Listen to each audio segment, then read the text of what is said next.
శిక్ష తప్పదు ఏమైనా కన్న కొడుకే అయినా నరకుని చంపే సత్యభామ భూమాత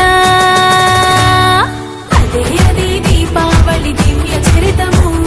హిందూ ధర్మం చూపే నీతి మార్గము ఇదే ఇదే ఆశ్వయుజ లక్ష్మి మాసము లక్ష్మిని పూజిస్తే అందు ఐశ్వర్యము